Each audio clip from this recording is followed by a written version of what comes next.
Hi viewers, welcome to Telugu wallet. లైంగిక దాడి and black mailing కేసులో యూట్యూబర్ హర్ష సాయి కోసం నార్సింగ్ పోలీసులు సర్చింగ్ ఆపరేషన్ అయితే కొనసాగుతూనే ఉంది. కానీ అసలు హర్ష సాయి ఎక్కడున్నారు?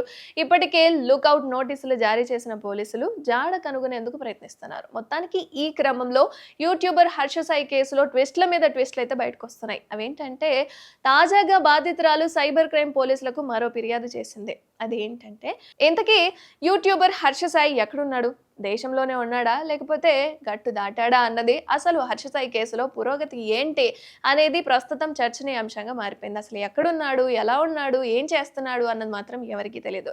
విదేశాలకు పారిపోయినా సరే హర్ష సాయి అరెస్ట్ తప్పదంటున్నారు బాధితురాలి తరపు న్యాయవాది నాగూర్ బాబు. ఇక నిందితురాలిని డీఫేమ్ చేసేలా హర్ష సాయి, అతని మనుషులు రిలీజ్ చేసిన ఫ్యాబ్రికేటెడ్ ఆడియోలపై కోర్టును ఆశ్రయించామన్నారు.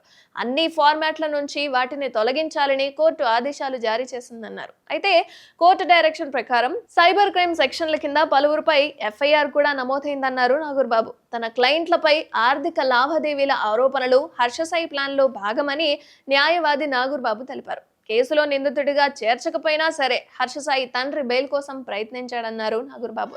దీంతో కోర్టు అతన్ని మందలించిందన్నారు. హర్ష సాయి కోసం పోలీసులు లుకౌట్ నోటీసులు జారీ చేశారని, అరెస్ట్ తప్పదంటూ పేర్కొంటున్నారు. అయితే ఇది బాధితురాలి సైడ్ నుంచి తెరపైకి వచ్చిన వర్షన్. మరి హర్ష సాయి సైడ్ నుంచి ఏంటి? హర్ష సాయి స్పందన ఏంటి అంటే, తప్పు చేయకపోతే తప్పించుకొని తిరగడం ఎందుకు? హర్ష సాయికి వత్తాసు పలికిన కొందరు యూట్యూబర్ ఇన్ఫ్లుయెన్సర్లు ఎందుకు గాయమైనట్టు అనే చర్చ అయితే జరుగుతుంది. అయితే వారి కోసం కూడా పోలీసులు గాలిస్తున్నట్లుగా తెలుస్తుంది. కాబట్టి యూట్యూబర్ హర్ష సాయిపై గత నెలలో అత్యాచారం కేసు నమోదైన సంగతి మనందరికీ తెలిసిందే. ఇది ప్రపంచం అంతా తెలుస్తుంది కూడా.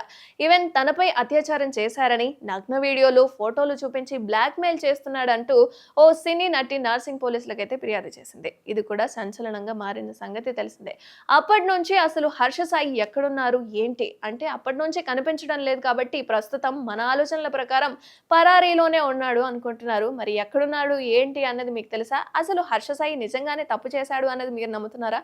కామెంట్ రూపంలో తెలియజేయండి.